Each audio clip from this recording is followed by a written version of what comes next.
I'm not surprised, motherfuckers.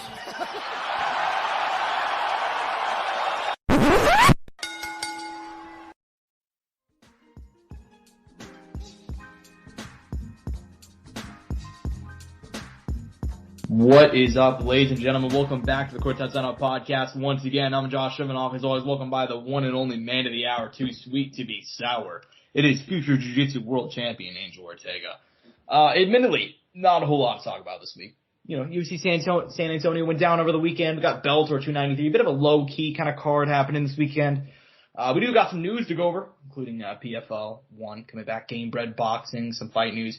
Before we get into all that, as always, we are brought to you by two fantastic sponsors of the show, Rogue Energy and ELYXR. RogueEnergy.com, code SOUNDOFF for 10% off at checkout. Fantastic sponsor of the show for a long time. Keep me fueled up, keep me energized going throughout my day. On the opposite end, ELYXR. They are the leading distributor of Delta 8, 9, and 10 products, as well as HHD. You can go ahead and get gummies, joints, gels, distillates, whatever you want, they got it. And you can get it for 10% off with code SOUNDOFF at checkout. You personally tested both of those products being very high quality, and you will enjoy them with code SOUNDOFF for 10% off. Angel, look, man, coming off of UFC San Antonio, which happened last Saturday night in the main event, Corey Sandhagen defeating Marlon Vera by split decision. They had fucking Stevie Wonder out there judging the fight. It was a really great opportunity for him. Jokes aside, I mean, what a performance by Corey Sandhagen. Don't know what one judge was watching. Just complete domination. What were your thoughts on this win by him, man? I think most people were surprised at how easy he made it look, so to speak. I mean, look, in hindsight, right, we've said Cheeto's, you know, maybe I had made excuses for him in the past. Maybe I was like, he's not a slow starter. He just had an odd pace, or he draws out the fight, you know, he's always trying to, he's not going to necessarily try to engage for the finish. He'll let the finish come to him. You know, he'll find it over time. He's not going to hunt it down, I'd say, instantly. But in the fight, man, he said it. He's just like, I just couldn't get it going. And I don't think that's him fighting the way he does really backfired against Corey Sandhagen as far as the matchup, because I think it's not a. It does sound weird. I don't know if this is probably the proper way to word it. I might get arrested for this. It's not so much Cheeto. I think it was more Corey Sandhagen that caused all of that. You know, he caused all the disruption, you know? Yeah. You know, that's why Cheeto couldn't get it going, because, I mean, Corey his rhythm was quick. He was fast. He had trouble with the speed. He came forward. He brought it to Cheeto. He didn't really let Cheeto think and try to analyze and figure things out. And he made it his fight, and he early on did those rounds and went away. And then you saw near the end of Marlon kind of tried to bring it up, but it's like, yes, this would have been awesome, but 4 rounds ago, you know? Mm-hmm. So, I mean, it is what it is. I think there's not too much to say about Cheeto except out of the fact that there was more, you know? And you could see in him that he could have done, he had more in him, you know? Mm-hmm. He wasn't dying for air. He didn't look super damaged or anything. So there was more to give. I think the main topic of this fight is really Corey Sandhagen, and kind of like we were talking about how he was kind of put in a position where maybe he'd be locked out of a title shot if he lost this fight, and he'd probably be maybe in that situation still even if he won the fight. But fuck, man, I mean, he cemented himself in a pretty good position here. He's kind of just waiting because obviously, I'm assuming Rob's going to try to hold out to see what happens with Aljamain. Obviously, he doesn't want his friend to lose, but if he does, good. I mean, kind of benefits him, right? Because he'd be right there for taking the title since Aljamain said he's going to move to 45. Mm-hmm. But I don't know, Josh. I'm kind of letting you take the floor here because I feel like I'm rambling a little bit. No, you're good. I mean, yeah, man, it was definitely an interesting fight, and I thought the response to the fight was just was pretty interesting too. I thought a lot of people were like, oh man, you know, Marlon, he looks a bit Cheeto, he looks kind of slow out there. Yeah, he doesn't look like himself.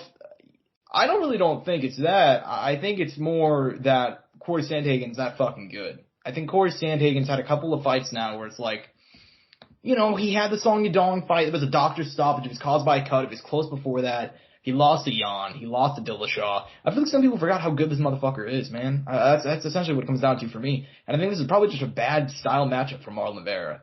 he's a guy that's very, he downloads information, he takes time. Kind of similar to Pettis, who is a former opponent of Corey, obviously. The difference is that Marlon Vera is a lot easier to take down than Pettis is, because that's pretty much where Corey Sandhagen won this fight. Not only did he take him down, but he was actually doing stuff on the ground. He was moving positions. He was specifically landing just a lot of ground and pound. I mean, he racked up some crazy numbers. I think in the first round, like it was something like 90 strikes to 6 or something crazy. He got a big takedown earlier and just pressed him in the fence. Man, this was just domination from Corey Sandhagen. Very, very impressive win. And you mentioned that potentially he's kind of waiting now. He's kind of mentioned a couple of fights, what Corey wants next. And I kind of want to get your thoughts on it because during fight week, he said Sean O'Malley. And I think a lot of people thought Sean versus Corey would be an awesome fight, but Sean's pretty much in the just waiting for a title fight position. Because he was supposed to get the title shot after beating Pettis. The UFC went in a different direction. But from what Sean is saying, it seems like he's already got the title shot wrapped up. So now he's kind of, Corey Sandhagen's pivoting Merab Dvalishvili. Personally, do you think that's the fight that makes the most sense for both those guys at this point in time? Would you rather see Corey versus Sean or someone else? I mean, look, I think the more entertaining fight for my personal liking would be Sean, Corey. But Josh, you know me, I'm always DTF, down to fight, so I'm down with either fight. Mm-hmm. Yeah, you're always DTF, man. You're always down to fight.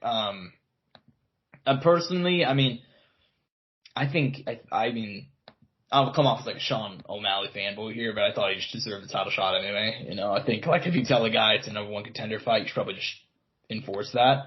But so that's partially why I want to see the Merab fight next. I also just think that's a very, very interesting stylistic fight, especially like for 5 rounds. That sounds fucking sick to me. So I'd be down for that fight. Overall, man. Just a hell of a performance at Corey Sandhagen. Cheeto will be back. I'm not worried about him. I think he's kind of as much as big of a fan I am of Marlon Vera, I don't know how you felt about this. I never really envisioned him as like a champion. I never thought that was ever going to be the case. What do you think? I think, I don't know, maybe it's because I've kind of grown to like him more over the past year because I've heard him talk and articulate and talk, and he's a very intelligent guy when it comes to game and game planning and learning and being really in love with the game and being in the lab. I'd say just the issue is actually doing certain things in the fight because that slow stuff it really kicked him in the ass this time. Like he's definitely gonna have to go back and be like, damn, it really sucks, And we saw it, and even it was so bad that his corner even asked him, his coach asked him, but he's like, "Are you okay?" Mm-hmm. It wasn't even like, "Hey, what's going on? Let's kind of get it rolling. we got to shake the cobwebs out," kind of thing. It was kind of like, "Dude, do you want to be here?" type. Are you okay?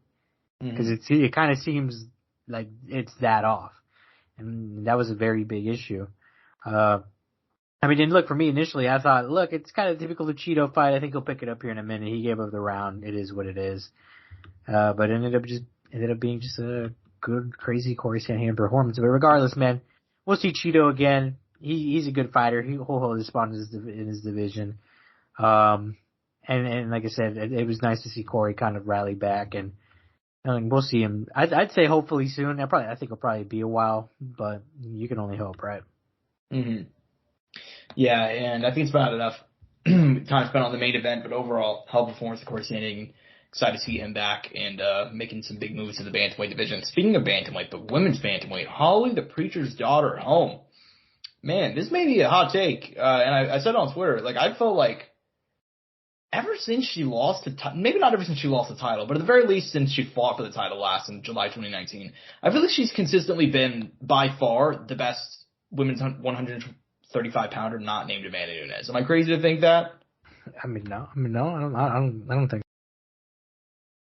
Because you gotta look at her last few fights, man. She lost to Nunes back in UFC 239, July 2019. After that, 2 wins in a row against Aldana and Pennington. She lost a split decision to Caitlin Vieira, which was a horrific decision. And then she returns here against Yana Santos, and she goes and dominates 30-26, 30-27, 30-27. Angel, give me your thoughts on her ultimately picking up the win and ultimately her future 135 pounds. She just signed a 6-fight deal. She said she wants a title shot. I mean, that was crazy to me. I did not expect that. I mean, she's hungry for it. I mean, you got to respect it, right? Mm-hmm. I mean, she sees something at the end of the tunnel, right? But as far as the fight itself, I mean, Josh, this is literally what I expected. I did not expect anything else. I expected Holly to do this. Obviously, it was very dominant. I don't know how dominant it would be, but it was kind of what you would expect, right? A fighter that's been gone, let alone pregnant, hasn't fought in a little bit, to this gal who's been active, been doing her thing, is older, had a close fight that people are back and forth on, arguing, talking about age and shit. But look, man, I mean, Holly Holm is a talented fighter, and she's, I think, learning a lot still, even now in her later years, and showing a lot and still performing great. So this is nothing short of what I expected. This is what I expect out of the highest level in this division in this women's weight class. So, I mean, it was another masterclass performance by Holly Holm. So this is exactly what I expected. I didn't expect anything else outside of a victory in this faction. Mm-hmm. Yeah, it's about what I expected as well. I mean, she going out there and just dominating Yana Santos. Sucks for her, obviously, first fight back since getting married to Thiago Santos and having a child, obviously. So very unfortunate for her, but yeah, man, Holly Holm, 6-fight deal, just signed it, comes in and gets a huge win like this. Do you think she'll fight for gold next? Obviously, at 135, there's no certainty right now. I know that they were talking about doing Irene Aldana versus Raquel Pennington. That did not end up happening. They're talking about Aldana versus Aldana versus Nunes. That did not end up happening. Nunes hasn't fought in almost a year, man, and just got the schedule. So, I mean, do you think Holm versus Nunes too makes sense? I mean, I don't know. I don't know what they're going to do, man, with this division. It's in a bad place, isn't it? Yeah, I mean, I think Irene Caitlin would have been probably the fight to make, right? Yeah. But I guess not. I wonder what the issues are. I wonder if it's money, timing, injuries. Like, I don't know what's going on there. Yeah, I completely agree. I have no idea what it is, but are they going to finally shut down the division and we don't know it?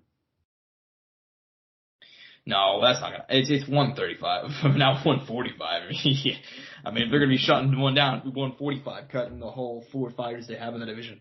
Damn, you're right. I fucking forget that. Yeah. You're not even let's be honest. The only fighters. I mean, do you want to try and name off the top of your head the entire women's 145 pound division? I think I could do it. I mean, I don't know. I mean, Danielle Wolf. So let's run it down. We got Danielle Wolf, Zara Farn, Nunes, obviously. Yes. By the way, the UFC cares so little about the women's featherweight division that I pulled up their website right now to try and see if I could find it. Like, they just have the women's bantamweight division listed twice. Like, their website is chalk. They don't give a fuck about women's 145. Maybe they're getting rid of it. Maybe that's what they're planning, and maybe Nunes is upset, dude, and she's holding out. Well, maybe. I mean, so, okay, let's just run it down. Okay, so women's 145, it exists, allegedly. We got Danielle Wolf, Zara Farn, I think, isn't Josie Nunes? No. Who am I thinking of that's, like, really short and just yeah, Josie Nunes. Really? Yeah, Josie Nunes. She's a fucking beast. She's the one that went out there and was, like, 4'11", but went out, like, 4'11", like, height-wise, went out there and beat Zara Farn. He's, like, a foot taller. I didn't remember that fight? She fought in that division. What the fuck? Okay, so let's name them off real quick. I actually pulled up every single person they have listed, and Macy Chiasson, for some reason, is listed at women's 145. Norma Dumont is listed 145. Leah Letson. Oh man, how can I forget Norma Dumont to go to that division right now? Zara Farn, Stephanie Egger, Amanda Nunes, Josie Nunes, Eileen Perez, Danielle Wolf, and that's all the active fighters that are signed to the UFC at women's 145. Jesus Christ. There's 15 of them listed, but they even list people like Chris Cyborg and Megan Anderson, but they're not with the company anymore. So that's so sad. Yeah, if you list it by active, there's 9. So isn't that just crazy? There are 9 fighters at women's 145 pound division, and we can only name like 3 of them. I mean, they really wanted to. They could fill it out, but they don't. No, because like Invicta, they can go out and they could literally just, that's what they did whenever they started women's 115, I believe. They just went out and bought out every single, like, major fighter from Invicta at that weight class. So, yeah. Crazy. But yeah, women's 145 right now, not really existing. But at 135, I think Holly Holm, I mean, I guess Raquel Pennington deserves the shot, but, I mean, the only, I mean, it just, I don't think that'd be competitive. Dude, she's got the mom buff now. She has, you know what? That's a good point. I didn't think about that. She's got the mom buff. She's got the mom buff. And Raquel Pennington has won like 5 fights in a row, so maybe. I don't know. It's either going to be Raquel Maybe she's turning a new leaf. I don't know. I mean, anything's possible, right? I mean, she's trucked around silently, dude. And we saw that. I mean, she's done her thing in the shadows. Yeah, fair enough. Or do you think we'll get Holly Holm versus Juliana Pena? I think the fights that make sense right now, even if I don't care about this fight, but Raquel Pennington versus Amanda Nunes too. You didn't even think about that, did you? No, I didn't. But here's how it should go down. Irene Aldana should fight. I don't even have the rankings pulled up. Let me say the other two first, I guess. Fucking Juliana Pena should fight Holly Holm, number 1 contender fight. Nunes should fight Raquel Pennington because that fight won't be competitive, but she's won like 5 fights in a row. I mean, you got to give her a title shot at a certain point. And then Irene Aldana should fight Peony Kazad. That may not seem like... What is Peony like on a win streak? What the fuck?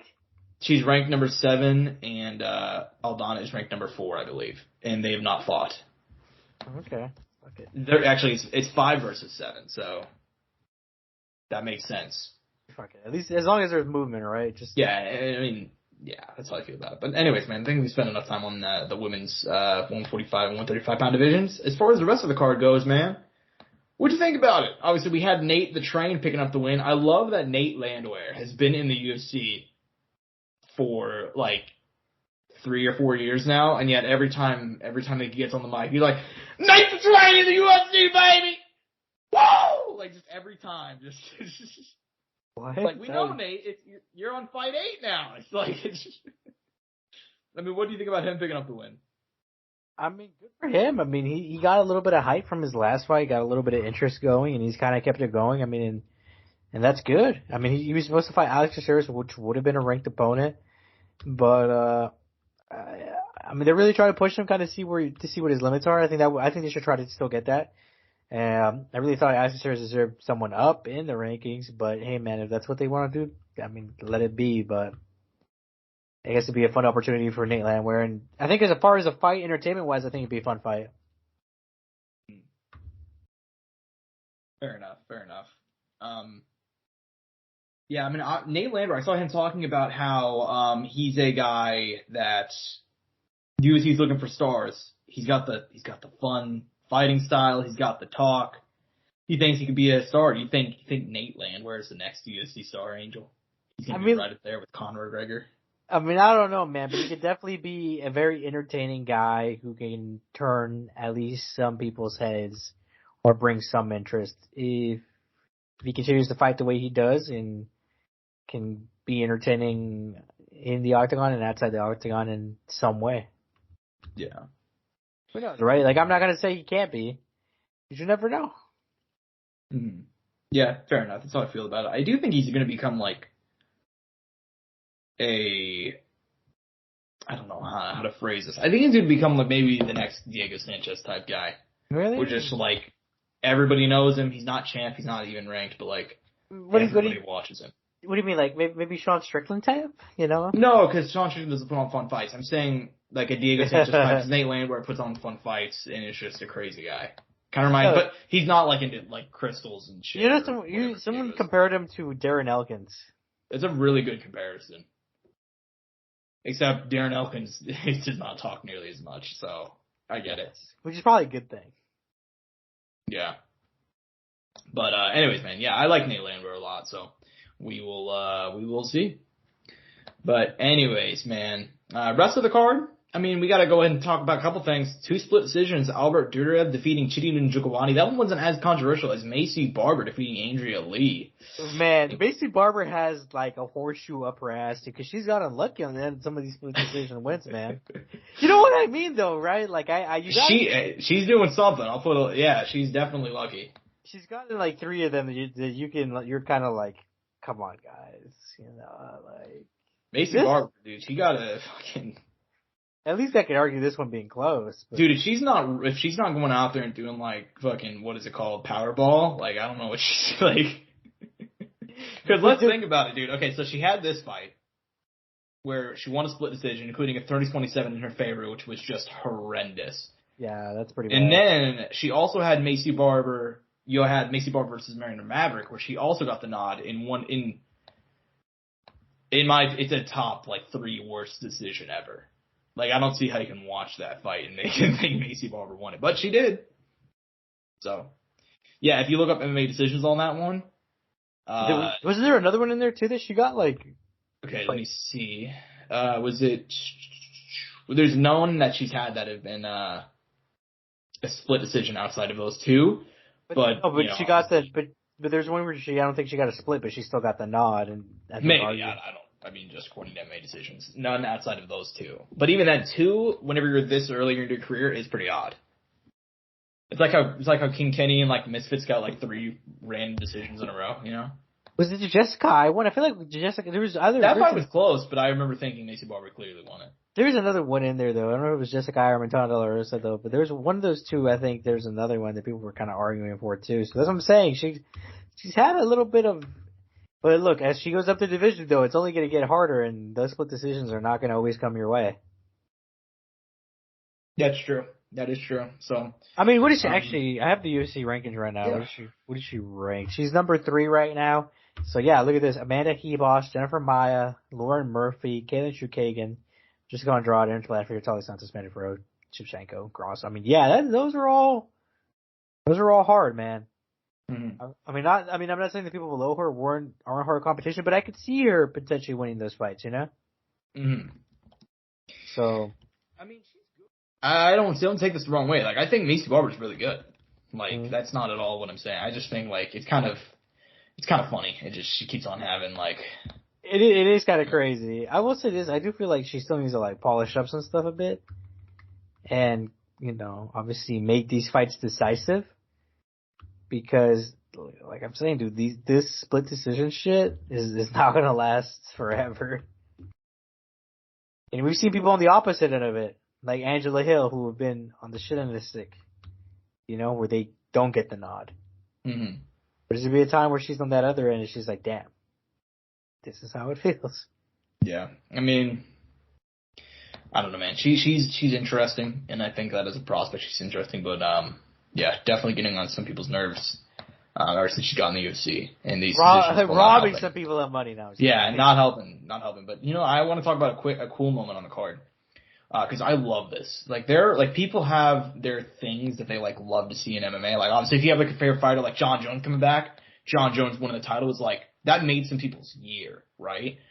This is not the same case for me, but I fucking love watching somebody. There's someone out there who lost her at home, and John Jones came back, and that made their life much better. There you go. Like, some people, that's just how sports are for some people. Personally, in MMA, one of the things that I love is watching somebody just do things that, like, I don't think that they ever expected even themselves to do. So Daniel Pineda, if you guys don't know Daniel Pineda is 37 years old. He's been fighting since 2007. Never really big guy. Like he fought in the UFC, but he fought like 3 or 4 fights and he lost like all of them, you know, like he had a Bellator run, didn't do much and he got lost to Emmanuel Sanchez on Bellator 149. Shout out Ken Shamrock, Hoist for AC3. Shout out Kimbo Slice, Dada 5000, the most hilarious card of all time. Banger of a fight. Huh? Banger of a fight. Well, both of them were bangers, because in the co-main you had Kimbo and Dada just existing for 15 minutes, and then you had Ken Shamrock. Sorry to go off on a tangent, but there's not really much to talk about this week. But Ken Shamrock, that trilogy fight. Do you remember what happened in that trilogy fight, Angel? Do you remember how it went down? No, I don't. So Ken Shamrock, Hoist Gracie, Imagine. So, obviously, it was a freak show fight to everybody else, but it's 2016, they're fighting in Bellator. Ken Shamrock has been waiting like 30 years to get back at Royce. Like, he lost the first fight. The second fight, there were no judges because it was like 1993, but if he would have won, he would have been given the judge's nod. So now, fast forward to 2016, they're fighting in Bellator. This motherfucker's been waiting like 30 years. 2 minutes into the fight, he gets hit in the dick. It's just, and he goes down. And the referee and Royce hops on with a couple of half-hearted, strikes because, he's like 48 years old. And he ends up getting the TKO win. And Ken's just like, dude, he hit me in the dick. He hit me in the, like, he's losing his mind. And the fight never got overturned either. Like that was Ken Shamrock's that was Ken Shamrock's last fight. Yeah. Imagine waiting like 30 years to get revenge on somebody and just a fucking knee to the bills just puts you down, man. I'm gonna fucking fuck this guy. And I already know Ken Shamrock. Like that is so, just. I already know Ken Shamrock is looking saucy. Dude, Ken Shamrock, he's peeled out of his fucking tree, okay? Even now, so, anyways, but, yeah. Meanwhile, fucking Royce looking like a guy who works at the YMCA. Dude, Royce looks like he works at UPS. That's what Royce looked like for that fight, dude. Like, Royce got on steroids at one point, like, whenever he fought, Kazushi Sakuraba the second time, he tested positive, but then whenever he fought Ken, dude, they looked completely different people, like. It honestly looked like a Natty or Not fucking video. It was so funny. I mean, that's that fight. And by the way, like, if you guys didn't see that fight, 'cause I know there's a lot of new MMA fans that probably don't even know who Royce or Ken are. Like, that freak show fight with Kimbo and Dada and Royce and Ken, that did like 3 million viewers. Like, that was like one of the most watched MMA cards that year. That's one of the most watched Bellator cards ever, right? It still might be number one. So. Yeah. We had to look that up afterwards. Yeah, but anyway, so back to my original point, which I got way off track, but Daniel Pineda, guy been around since like 2007. He's fought in Elite XC. He fought at Bellator 6. Like, this guy's been around for years. Got in the UFC in like the early 2010s, flunked out within like a year or two. And then in like 2020, he got signed to the UFC. And, he knocked out Herbert Burns, but that wasn't a huge win. He got knocked out by Cub.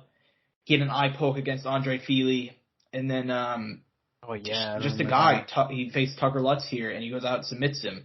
And it's so cool to see a guy 37 years old, probably winding down his career, and to get like the second chance at redemption in the UFC. That's fucking sick, dude. You don't see that often. You know what I mean? I'm totally with you. I agree. I mean, stories are everything, man. I've always said the stories are everything in sports. At least for me, I'm always a big fan, especially like the deep cut shit, dude. Like. We don't gotta get crazy into it. Mm-hmm. I mean, and that should be an episode that maybe we should do at some point, like storylines that we liked in sports or going into a fight or just stories around a fight. You know what I mean? Yeah, I agree. But it's about time to move on. As far as the rest of the card goes, man, what are some of the other fights you want to talk about from this UFC San Antonio card? Oh man, what do we highlight, Josh? I'm just kidding. Look, I mean, the start of the fight was banger. I mean, Vilser Altamiro, Trevin Giles, CJ Vergara, those three guys really started off the show hot. After that, it really slowed down. CJ Vergara getting, I think, knocked down in the first round early, having to stay alive, and go into the second and get the finish. I mean, that was kind of, I think, that was a fight of the night, right? Or performance of the night? I don't know, but that was definitely up there. Yeah, that was fight of the night, 50K bonus. I just looked at it right here. So if you guys definitely want to go back and rewatch fight on this card and you can't decide which one, definitely check out CJ Vergara getting a win over Daniel Da Silva. Yeah, that was a fucking banger, dude. Absolute banger. And then opening up the card was also a pretty wild fight. Victor Olorotino picking up the win over Vanica Salador. That was a fun one. He tried, what's his name? Salador tried the old, the Anderson Silva against the fence, right? Really? Yeah, you didn't see it? No, I saw someone try to capsize her. I know that. I forgot who it was. Oh. That was my highlight of the night. And the buggy choke, which fucking Bisping didn't know what it was. Oh, well, it happens. Mike's not perfect, but yeah, man. Any closing thoughts on this UFC San Antonio card? It was a fun one, not great, but it was pretty fun. I think it was all right. It was okay. If I had to give it a rating out of 5, I'd probably say like 2.5, 3. On a good day. Yeah. Fair enough. And, so that's all we got for UFC this week, man. But we do have a couple of other cards and honestly, like a lot of news to go over. And I'm not sure if you've looked at the rundown, but I've been adding stuff as we've been talking. So there's just been more news that I've been seeing pop up. This will be a quick preview. Cause Angel, how do you feel about Bellator 293 with Marcelo Golm and Daniel James? Josh, you must actually hate me. You don't. Look, I have depression and I'm not medicated, and you're really putting negative thoughts into my mind right now. No, I'm just kidding. Sorry to anybody that might have triggered. You just hate Daniel James main events that much. No, man, it's just like, this card is just really weak, I'm going to be honest. But look, to kind of lighten it up, there is some very good Bellator young talent that I hope with due time does get its shine and respect, and they get their chances in Bellator, and they can make stars out of them just like they have with like guys like Asian McKee and Nemkov and all those guys they brought up through Bellator. James Gallery, guys like that who were kind of like essentially homebred in Bellator. So we can kind of get into it right here and get into some highlights. Josh, I'll let you take over first. Yeah, you're letting me take over because you don't give a fuck about this card. Yeah. Is that true? No, I mean, there's people I care about on this card. There's people who I like. Okay, all right. I mean, I just thought it was a bit weird you're handing it off to me first, but okay. Yeah, Josh, I'm going to report you to social services for this sexual harassment. It's not sexual at all. I mean, anyway. I feel very attacked right now. We're not, by the way, just so you're clear, we're not giving out picks for this card because No fucking way we will. I don't even, it doesn't feel right, I should pick, just have a buffer. Anyways, man, so here we go. We got, in the main event, Daniel James, Marcelo Golm. Marcelo Golm coming off a win, a couple wins actually. He beat Davion Franklin, who I've always said is like one of the best heavyweight prospects in MMA. And I still think that. He's 5-1. Still young for the division, 28 years old, very little experience, but he's only been fighting for a couple of years now, and Marcelo picked up a win over him. I was very impressed with that one, but even then, former UFC veteran, you guys know the story, fought Sergey Pavlovich, funny enough, in Russia, got knocked out, so that was a rough one. He fought a lot of guys. He fought Arjun Bowler and our boy Tim Johnson, too. Yeah, I mean, Marcelo Golm is actually he's a legit pretty good heavyweight. He's solid. Daniel James is the much more unknown guy coming in here. The American Predator, 14-6-1, 41 years old. But this motherfucker is huge. 6'6", 82-inch reach, fighting out of Chicago, Chi-Town, Illinois. Shout out Chi-Town. Shout out my people out there in Chicago, baby. I know nobody in Chicago. But shout out Kanye. No, we're not. Well, wait a minute. Actually, you're right. He's not a neo-Nazi anymore, so I guess you can say that. Anyways, man, but yeah, Daniel James is a guy more known for his LFA, ACA days. He's only fought in Bellator twice, but he did beat Tyrell Fortune, big upset win. Any thoughts on this fight, man? They're giving an opportunity to a older guy who came in on shorter notice. Right, I don't remember, but it no matter what, he was fighting a guy and who they've built up, who's a talent, who's trying to get back to the title. And you get this 41-year-old man who comes in and upsets him because he was the favorite. I mean, yeah, it's a pretty cool story, man. Regardless of what you want to say, we're kind of joking about how he's an unknown. It's still a pretty interesting story. And if he comes in and beats Marcelo Golm, a guy who, former UFC vet, took on some pretty decent guys, has gotten to a win since his return in Bellator, he's putting himself in an interesting position in this Bellator division that, especially at heavyweight, man, where if you can rack up those wins, you could really do something. I mean, we're seeing it here with Linton Vincel, who's also in his 40s, right? Going for the title. I mean, it's nothing to be, unaware about. There should actually be some interest, and I think there is some interest going behind Daniel James in the fact that he's an unknown. We didn't know anything about it. He's come out of nowhere. He can maybe do something here to put himself in the position to get a title. Mm-hmm. From nowhere at an older age. I mean, it's a pretty cool story. Will he do it?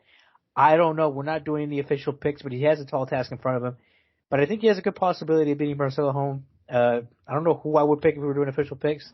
Yeah. I mean, I'd say either guy could win, but it's heavyweight, man. Anything can happen, and don't close your eyes. Yeah, I mean, it should be a fun fight. I'm glad that they're giving him the opportunity. Just because, like I mentioned, I just a couple minutes ago, like, I love whenever older guys kind of, like, get opportunities that they probably weren't even expecting. Like, you know, Daniel James probably just fighting for the love of the sport at this point, you know? He just does it because he likes to. And so for him to get a main event's pretty cool. That is kind of nutty, though. Like, no matter what, like, the fact that he's getting it, especially in Bellator, who's, like, one of the, you know, secondary, third or fourth biggest promotion. You know, I mean, I'm just throwing numbers out there. I don't want to label it as one or the other MMA promotions out there. I mean, that's a pretty big deal, man. The fact that he's getting this opportunity, like, it's something that he should definitely be very proud of. And I don't know if they do posters like the UFC does, but man, I hope he hangs this one on his wall because he's never going to forget this moment. Yeah, exactly. So, I mean, that from looking at it from that avenue, pretty fucking cool. As far as the fight goes, I mean, I'll watch it, but this is two mid-tier Bellator heavyweights going to head-to-head. I honestly think the main event should have been Kat Zingano. I mean, Josh, you're telling me that Daniel James can't come into the UFC right now and be a top 10 heavyweight? That is exactly what I'm saying. Probably not. I mean, I don't know. You're telling me if Daniel James were to fight Brock right now in the UFC. Brock Lesnar's coming back to the UFC to fight Daniel James. My God. What kind of fucking... He just spawned a crazy meme right there. We just did that. You know what that happens? That's fucking, you know, I don't know. Shout out TikTok. That's some UFC 4 hit randomized fighters, and that's what you get. You know, Brock Lesnar versus Daniel James from Bellator. main event Daniel James. There we go. Let's correct that. But I'm a little bit surprised that the main event of this card is that over Kat Zingano. I feel like this is such like a miscalculation from Bellator. Kat Zingano is one of the few people that I actually know. Like a lot of people actually know, you know? And not only that, you know, she's undefeated since coming to Bellator. She's won 3 fights in a row, taking on Leah McCourt. This fight, Kat Zingano said originally was going to be for the Bellator featherweight title, but I guess not. I guess something changed with Chris Cyborg's free agency status, so... Anyways, both these two women, very good. What do you think about this one? I think this is, should have been the main event. It's an interesting fight, and I'm still a big Kat Zingano fan. I think she's still got a lot left in the tank. I mean, yeah, she's shown that. I think that's kind of been awesome to see her kind of do some stuff in Bellator and really, you know, turn a few heads and be like, you know, something, Kat might actually do this. She could maybe capture a title. And if she did, that'd be fucking awesome, man. You always like to see people who leave the UFC or leave a promotion and go somewhere else, find success, and especially her, who's a bit older, been around the sport, a veteran, you know, fought some pretty decently with some big names, you know, obviously, because fuck, man. But I mean, it's her time to shine, man. Make it 4-0 and cement yourself in this title position. Mm-hmm. Yeah, exactly. And the winner that should be fighting for a title next, I gotta be honest, like, they should probably just have an interim title on the line or something anyway. I mean, you're not even wrong. When's the last time Chris Cyborg fought in Bellator? It's been over a year. Has to be over a year. I mean, time's not really real anymore, so I don't know. But like, it's been almost a year. April 23rd, 2022. I mean, but it's gonna be more than a year by the time she does, though. So yeah, definitely. Yeah, I mean, if this leads to Kat Zingano versus Chris Cyborg, that'd be pretty sick, though. So.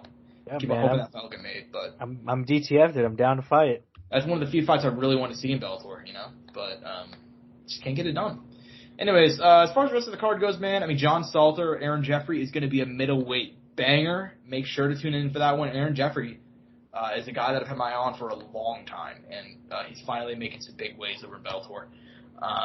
And John Salter, obviously, former title challenger. Sullivan Colley taking on Luke Trainer. I don't know if you guys know the name Sullivan Colley, but you should learn it because this is a bad motherfucker right here, man. 5-0, fighting at light heavyweight. He beat our boy Big Ben Parrish, Big Tuna, not that long ago, if you remember. Yeah, Sully's a great dude. Very excited to see him on the main card. Rustam Khabilov, former, I believe, UFC veteran, fighting on here. Any fights you want to talk about, man? Any guys you want to may highlight? Because of all this card, at the top of it, lacking star power, there are some interesting prospects. I mean, there's one person on here, Josh, who's a very big prospect who's making a return after a long time. And I don't know if you know who I'm talking about, but I'm talking about Joey Davis, Josh. Former 4-time NCAA 2 wrestling champ, making his return back to Bellator. Last time we saw him was in 2020. I think he was sidelined with injuries. I don't know. He had an undefeated record, 16-0 back in college and wrestling. And he's a guy who, making this transition to MMA, Josh, he's been able to kind of put it together. He's gone to stand up to a pretty decent place. Obviously, the wrestling is no question. He works with I'm pretty sure he works with the Team Body Shop MMA team. So you already know who he's training with, AJ and Antonio McKee, the legend.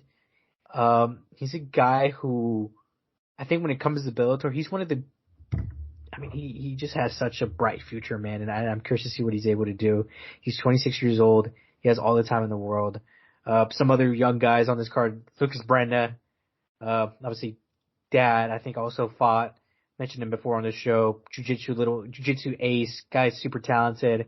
I hope he continues to grow his game. Sadly, he's been out of action a little bit because, his fights have just fallen out. I don't think any of them were to his causes. I think they were all his opponents.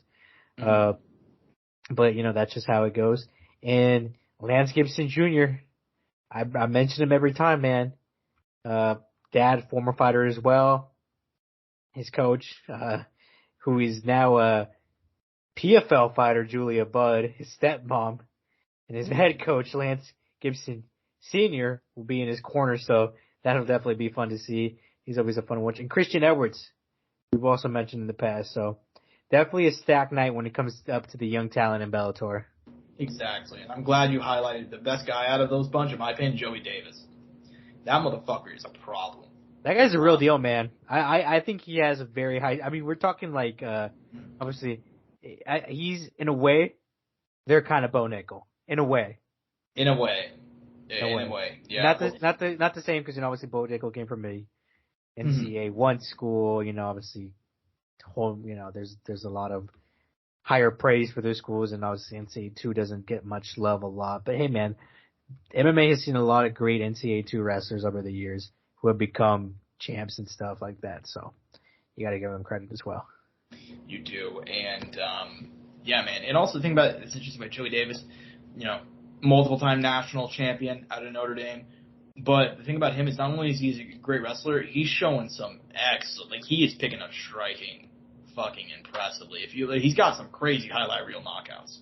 And this is his first fight in 3 years. Do we know why he's been out for that long? I think I had been injuries, man. I don't think I could point it to anything else. I don't know. I remember hearing about it a while back on a podcast. But I'm assuming, Josh, what could be the only other thing outside of injuries? Fair enough. I don't know. I just or you never know, life stuff. Who knows what's going on there? But people are human. At the end of the day, all that matters is he's back now. He's fighting early on in the year. Let's get this man active. Let's get him going in this 170 division that has a lot of potential in Bellator. And let's see him again, because he's a problem. And I want to see him continue to grow. And of course, see how he does after the long layoff. I hope he's able to come back and kind of be where he left off, because, shit. AJ's done amazing things, and I'm sure he's going to do amazing things because, from what I know, I think they're pretty close. They're pretty close buds, but they're teammates, so in a way they have to be, Yeah. Fair enough. Anyways, man. Yeah, this is a very solid card. In terms of, MMA, no UFC, it's going down on a Friday. Might as well tune in, man. There's some good names on here, so I hope people tune in. Especially those prelims, because Bellator's prelims are on YouTube, and that's where most of these guys are. A lot of the prospects that we highlighted, I'm pretty sure almost the majority of them are on the prelims. So they're all on. Even guys like Adam Piccolotti, who's kind of a little name there too. He's on the prelims. Exactly. So there you go, man. There you go. Very fun card, at least the undercard anyway. But yeah, anyways, we do have more MMA this weekend. We do have PFL 1, which we're not going to have preview the entire thing, but we'll go ahead and give some thoughts on it, talk about it a little bit. Going down from the theater at the Virgin Hotels, which is where the UFC was just a couple weeks ago as well. Main event, Brandon Loughnane taking on Marlon Moraes. That's a fucking brutal fight, and as if that was not brutal enough, the one down is going to be brutal, but just because of pure violence. Rob Wilkinson, Thiago Santos, man, yeah, that's a banger as well. So what are some of the fights you're most looking forward to from this first PFL card of the year? I mean, to open up the year, man, Chris Wade, Bubba Jenkins off the bat. I mean, that is a main / co-main fight right there to make that. We're getting on the main card, opening it up. I mean, that is fucking insane. Muvlek Kovalov, 19-0, man, undefeated, back in action. I forgot what happened last time. I think he got sidelined by injuries. I could be wrong. But he's back in action. I think he's one of the, comes out of that, the Habib crew, right? I think he's a Dagestani as well. I could be wrong, but either, yeah, he is. Yeah, I have it here. So, I mean, that's all you gotta know. Roji Kudo, who he's fighting, kind of a fun guy too. Christoph Jocko, we forgot him. He's also in Bellator now. So there's a few names on here. Impa too. It's kind of nice to see that Impa, he kind of did the right things when it came to exiting the UFC, right? He fought he fought on other promotions. He fought in Eagle FC. He fought in XMMA, and then he got the opportunity in PFL Challengers. And now he's here. So I was going to see that he was able to find opportunities somewhere else, man. And he's a guy that, sorry to interrupt you, but he's a guy that I don't think should have gotten cut. I mean, if you look at his record, I mean, came into the UFC, won 2 fights on the contender series to get in, went 2-2.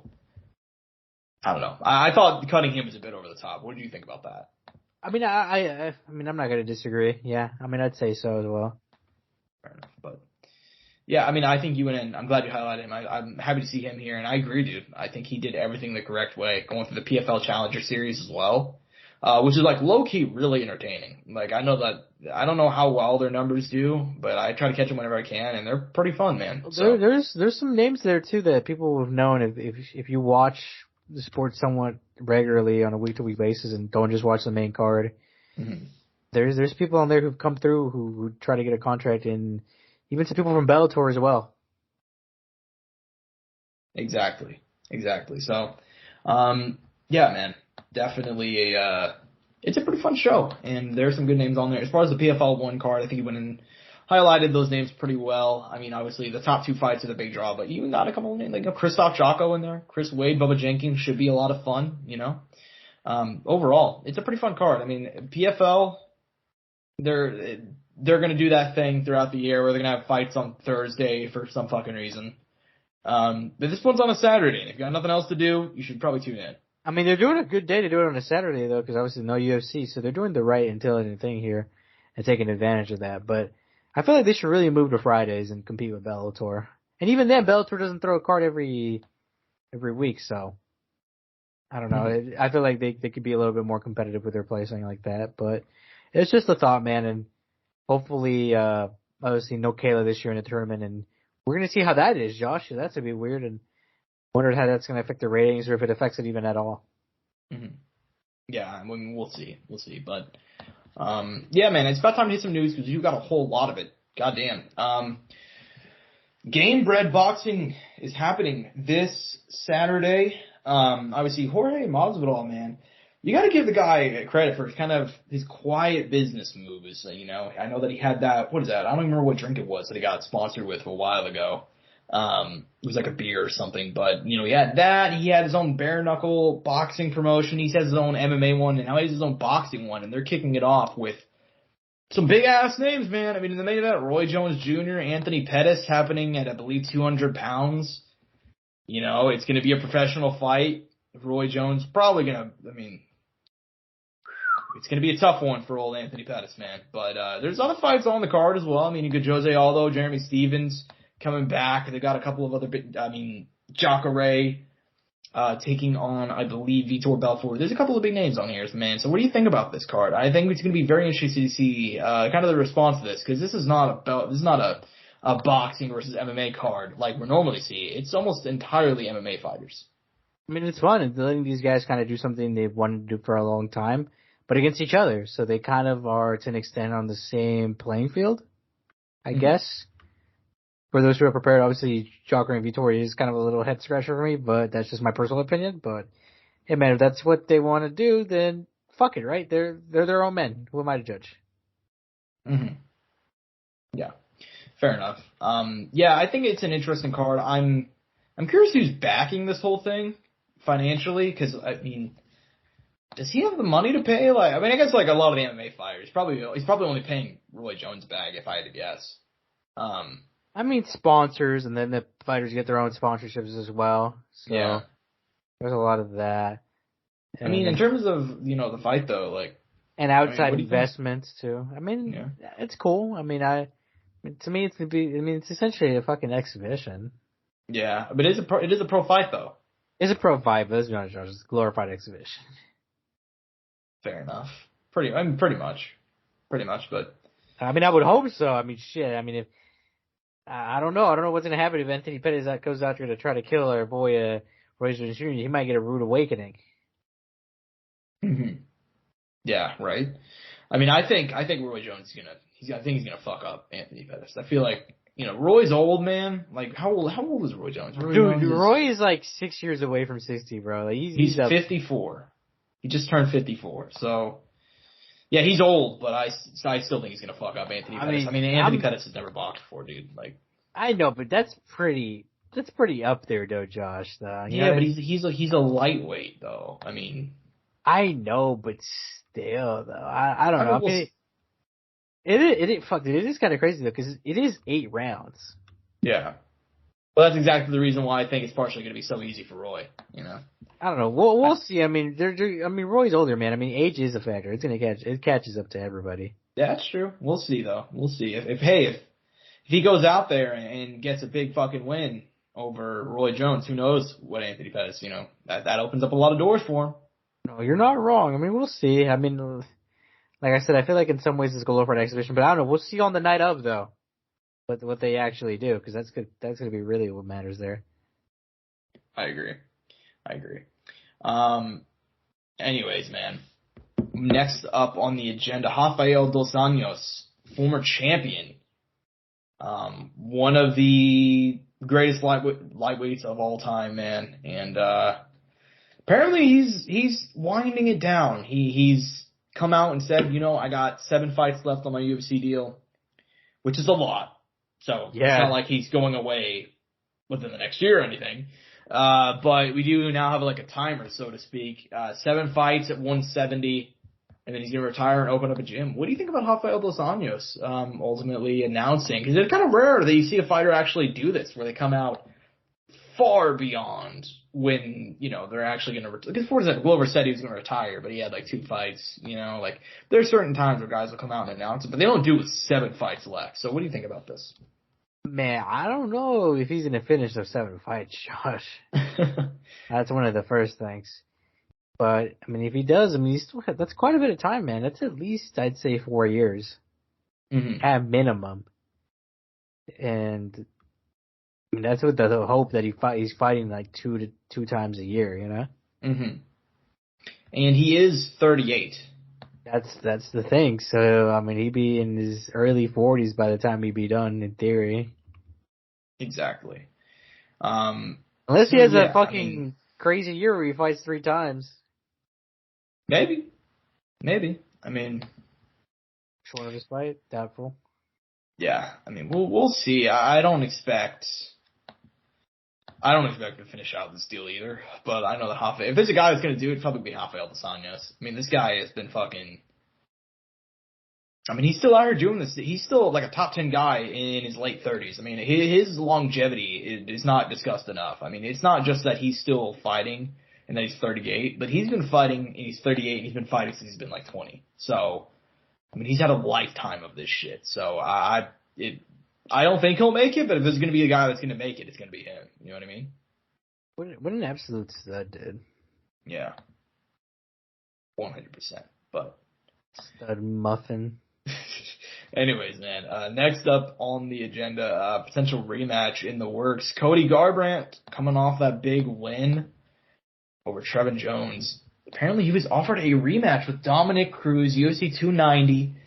That would be the card that Jones-Stipe falls on, potentially Edwards versus Colby, and a couple of other fights too. So what do you think about that one, man? Obviously they fought back UFC 207, December 2016. Cody Garbrandt looked like, I mean, a man possessed that night. He was not going to lose. So what do you think, man? What do you think about this potential rematch in the works? I mean, fuck, I guess I'm down. I mean, it sounds fun. I don't know if it's the right fight, But I like it. I'm DTF, dude. I'm down to fight. Mm-hmm. You're down to fight. You're DTF. Mm-hmm. Anyways, man. I mean, I think this is an interesting booking purely because I'm surprised that they're, throwing Cody Garbrandt a ranked guy already. I kind of expected him because he called out Ronnie Yaya after beating Trevor Jones. He said he wants to have that one rebooked. Oh, he actually called him out? He did. Interesting. I mean, Ronnie Yaya is about to fight here in a few weeks, I think, or a month or two. Oh, yeah.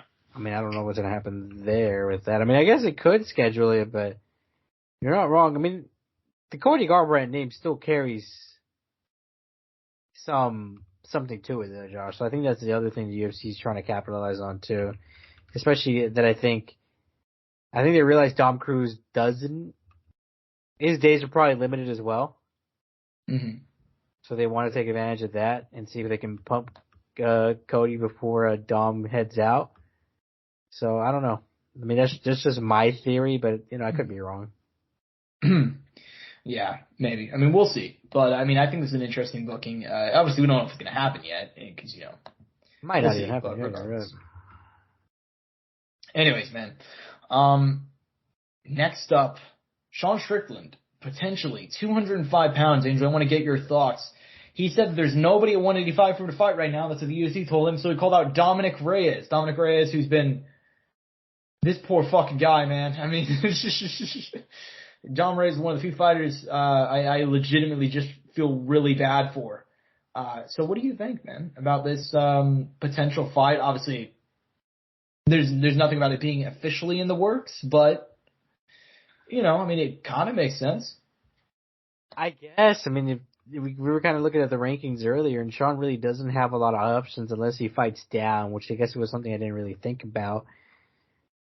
But I mean, even then, I don't even know if he will want to do that. So, if he takes a fight at 205, it really won't affect his 185 ranking, which would be a good thing for him. But at the same time, you don't want to take a loss, but you could kind of experiment with another weight class for fun and still stay active and take someone on who has has a name to him, who's kind of had his own struggles as well. And for Dom, he kind of gets to bounce back and take on a guy who is not a 205 at all, but is willing to fight you at this time. So maybe restore some confidence and kind of get him back rolling where he was at one point.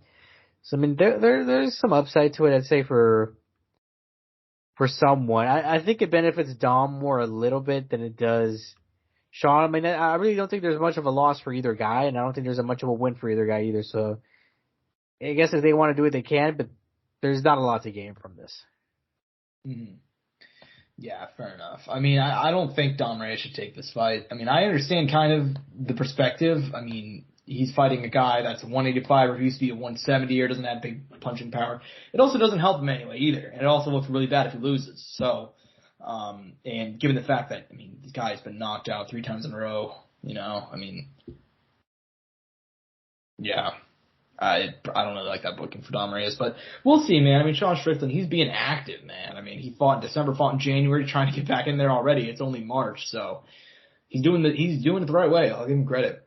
Something we neglected to go over when we talked about UFC San Antonio. Cowboy Cerrone, man. I want to get your thoughts. I saw some people saying Cowboy Cerrone doesn't deserve this, but they announced on Saturday he will be inducted into the UFC Hall of Fame. Man, what do you think, man? What do you think about Cerrone getting the nod? This is a stacked Hall of Fame class, man. Anderson Silva's already been announced.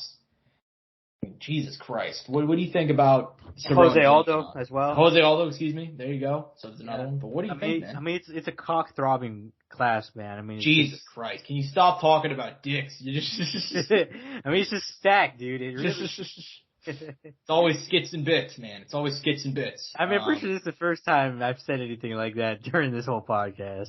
Yeah, that's true. That's true. But anyways, you gotta give me one, man. You gotta give me one. But regardless, I mean, yeah, it's stacked. And even then, I mean, this is something we've talked about. We mentioned a lot of times with a lot of fighters, Josh. We say that they have a stacked resume, or they fought everybody. The thing is, though, for Cowboy Cerrone, that couldn't be any more true. He literally fought everybody. Like, you look at who he's fought. He fought everyone across 2 different weight classes, every single one. I don't think there's any other fighter who has a record similar to his where there's that many names. I really don't. I mean, there might be someone who comes somewhat close, maybe within a certain range, but there's no one like Cowboy. There will never be anybody like Cowboy who fought that much against that many guys of that level and that caliber. Mm-hmm. And here's the thing about Cowboy Cerrone. I understand that some people, because there's been some stuff that's come out about Cowboy over the years, like, maybe he's a bit of a racist and maybe he's done some shitty things, which I don't expect,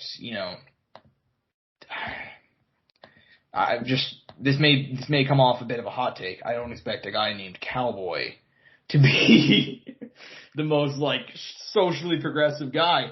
And to those people, I say just separate the man from the fighter, because the fighter, in his prime, Cowboy Cerrone was a bad motherfucker, and you couldn't take that away from him, dude. I mean, yeah.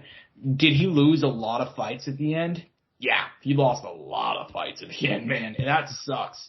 But Cowboy Cerrone was the guy. Like, he didn't give a fuck. Like, I'll tell you one of my favorite, since I don't know if we talked about this when he retired, but, my favorite Cowboy Cerrone memories, man. Like, him, whenever, I can't emphasize to people how highly Cowboy is viewed in that 2013 to 2016 stretch, which is funny enough right around the time I was getting into MMA. Like, dude, he was, I don't want to say unstoppable because he lost the RDA in that stretch, but, dude, look up from 2013 to, 2017, okay? Evan Dunham, submission. Adriano Martins, knockout, head kick. Submits Barzo, oh my god. Edson Barzola. I'm about to say Barzola. I'm thinking about fucking Enrique Barzola. Jesus Christ. He submitted Edson. He knocked out Jim Miller. He beat Eddie Alvarez and Angel. Do you know when Eddie Alvarez with that fight, right around the time that fight took place? Was it around the Conor fight? It was the first time Eddie fought in the UFC. He was coming over with all this hype from Bellator, and Cowboy Cerrone shut him the fuck down. That's how good Cowboy was in his prime. He beat Miles Jury. He beat Benson Henderson. Terrible decision, but, we don't get into what it is. Knocked out John McDessie, beat Alex Oliveira, beat Patrick Cote, beat Rick Story, knocked out Matt Brown. All that happened. Miles Jury's fucking career, dude, because after that, Miles Jury lost 6 fights in a row. Yeah, I mean, dude, think about all that. Think about all those names I just listed. That happened in the span of 3 years. That is insane. Donald Cerrone was a bad motherfucker, man, and he was beating everybody. And it was, even if he didn't beat everybody, he would fight everybody. And that deserves some fucking praise, man. And in my opinion, the all-time best fighter to never win a title in any organization. Because there are guys like Uriah Faber that won, they never won a UFC title, but he won, the WC title, There's a lot of guys like that.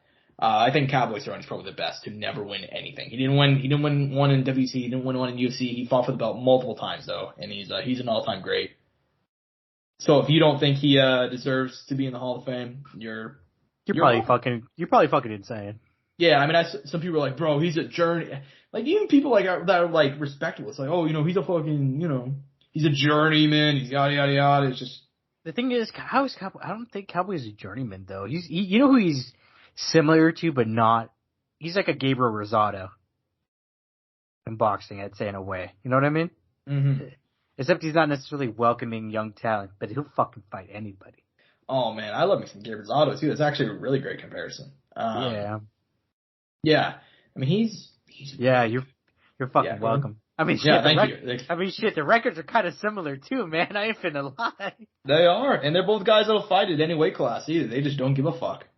That's the type of stuff I love. And I understand that, some those people... guys are the definition, Josh, of DTF. Down to fight. Yeah, but dude, by the way, if we had a way bigger budget, Josh, I'd definitely be down to make some DTF merch. I think we should work on that. That'd be a hilarious merch drop. DTF, down to fight. But anyways, I mean, the one last thing I want to wrap up on this Cowboy Cerrone subject is just because I feel like a lot of people feel like, and I don't know how you feel about this, I feel like people just have different things they think of for the UFC Hall of Fame. I think that's what it comes down to. I think a lot of people, because every Hall of Fame is different. The Baseball Hall of Fame is notoriously hard to get in. None of them are easy, but there are ones that are harder than others. And the UFC is really easy to get into the Hall of Fame. So I get some people are like, oh, he shouldn't be in there, but like the UFC's already established the precedent. I mean, they've already inducted, I mean, he has Sarah, he has records too. You got to think about it as well. Yeah, and they, like I said, they inducted Matt Serra. And once you inducted Matt Serra, it kind of opened up the floodgates. Because I love Matt Serra, and he's actually like, a lot of people think he was just this guy who was just terrible, and his only good win was GSP. He had some other good wins in his career, and his record looks bad just because that's how a lot of those guys from that era, that's how their records looked. But they were fucking fighting everybody, though. Yeah, but that being said, Matt Serra is probably the worst guy to be in the UFC Hall of Fame. So, I mean. Hey man, no matter. Hey man, at the end of the day, Matt Serra was UFC champ at one point. And you know what? Matt Serra's in the UFC Hall of Fame. Hey man, he beat Yves Zedward. He had some names, Exactly. So like he did his thing. He beat Frank Trigg. Fair enough. Yeah, I mean he's legit, but I will say that like once they inducted him, it kind of like. I don't say defeated the purpose, but it kind of feel like it watered down the Hall of Fame to where it is kind of is now. So I feel like if you're yelling about Donald Dean in there, there's some other guys to look at. You know what I mean? But and either way, if he wasn't going to make it through there, he was going to make it through a fight. Oh yeah, I mean he has bangers after banger after banger. I mean it's just like he was going to make it in there one way or another. Yeah, no matter what you guys were going to do, he wasn't going to be denied being in there. Exactly. So. Anyways, man. Last couple of things of news. Bellator 297 just got announced. And Angel, I don't know if you saw this one, man. It is a stacked card. I mean, goddamn. Bellator, they decided to drop this one on like a random Monday. Cause it's going to be happening, I believe. Let me actually just pull up the date. June 16th, the Wintrust Arena in Chicago, Illinois. Shout out Chicago! Shout out my people, No, nobody, again, in Chicago, still. But Bellator 297. Vadim Nemkov taking on Yoel Romero in the main event, and the co-main event, Sergio Pettis, Patricio Pitbull. Patricio Pitbull is going for the third title. Oh my God, what do you think, dude? Never done in a major promotion, man. Done in smaller promotions, but never in a major promotion. I mean, he's making history.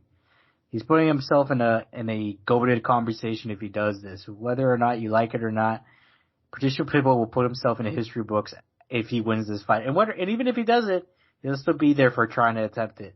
And they gave him the chance, right? Because they didn't have to do that for him. You know what I mean? Mm-hmm. And they did it. And that was even the whole topic of conversation. We didn't know if it was actually going to happen or not. He's going to have to cut that weight. We're going to wonder how he's going to look at 130. Was it 135, right? Yeah. To be a whole new look. I'm sure he'll be, I imagine he'll be fine. But you never know, man. Fuck, that's some exciting shit there. It feels really weird because it feels like he should be the main event because of that. But you know how it always is. He goes by weight class. But hey, man, I mean, not to say the fucking Nemkov Romero doesn't deserve the main event spot, man. Because I mean, that's a fucking that's a banger. I mean, that's a banger of a fight, man. Do I got time to fly out there, man? Like, I might have to go. I mean, I got family in Illinois. Well, I mean, maybe. Maybe, man. Maybe. I don't know. I might have to plan a trip, man. I got 2 weeks of PTO. I can take a week off. Right.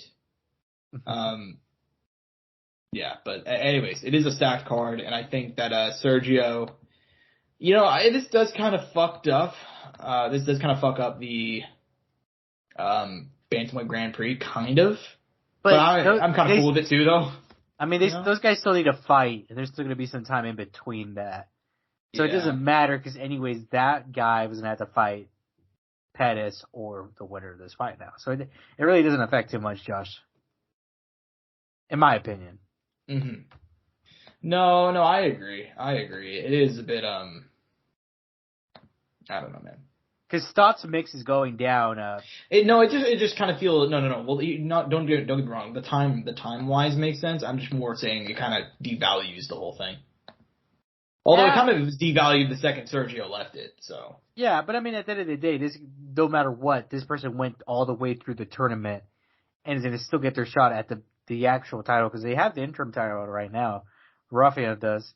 And they get to fight for the actual title.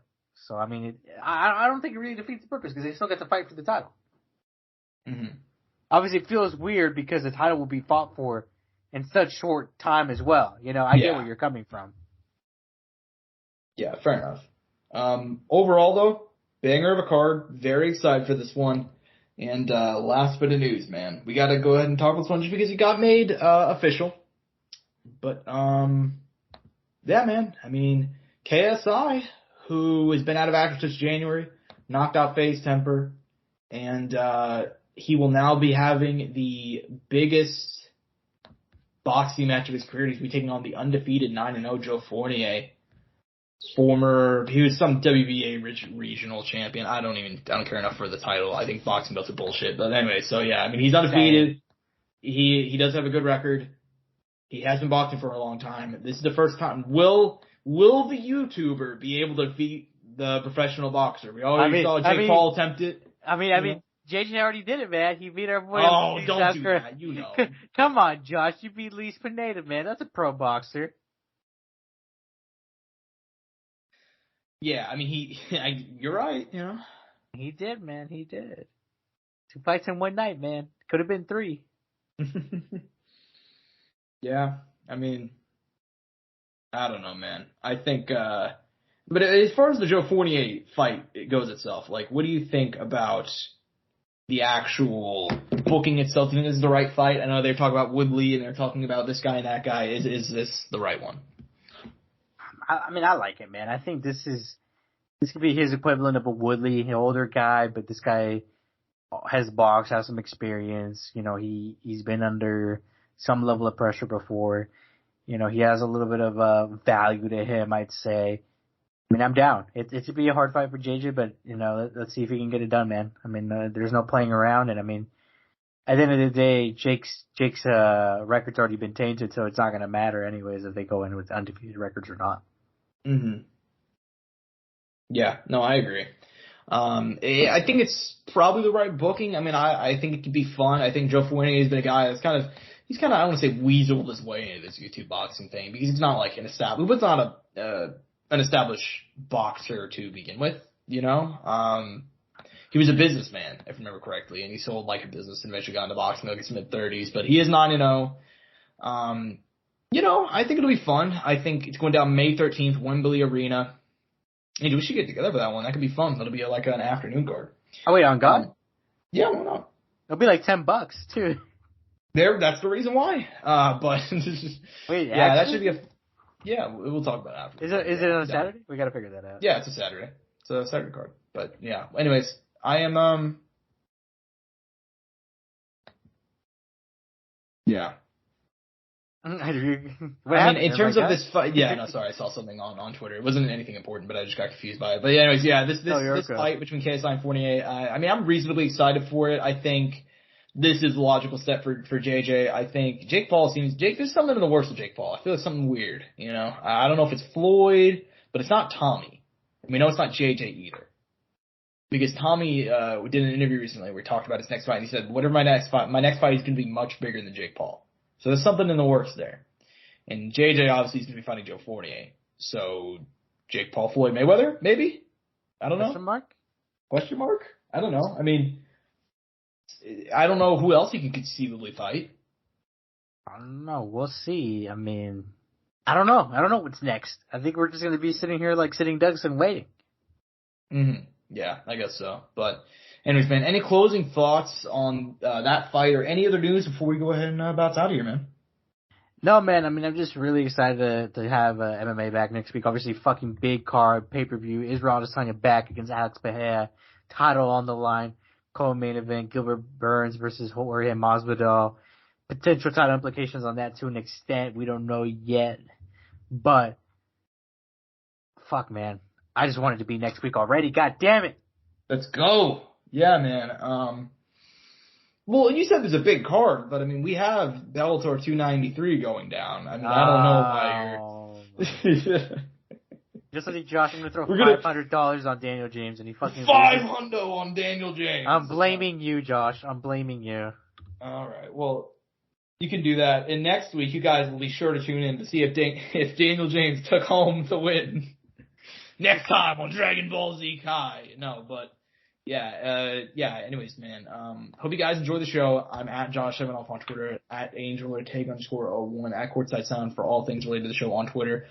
Big thank you, big shout out to everybody who has subscribed, everybody who's been watching our content. We've had such a, I don't want to get like, because we're obviously like counting our chickens before we hatch here. Like we could just stop growing like tomorrow. But like, I mean, we've had a lot of growth recently, and I can tell like Angel and I really do appreciate that shit. Like we've been grinding out here for years, man. So to finally have, a lot of people come through and say, and subscribe and kind of take in our content, that we appreciate that shit a lot. And I'm sure I know Angel does as well. I mean, yeah, man. But as far as the show itself, hope you guys enjoyed, and we'll be back next week. Peace and butt grease. Mouth click.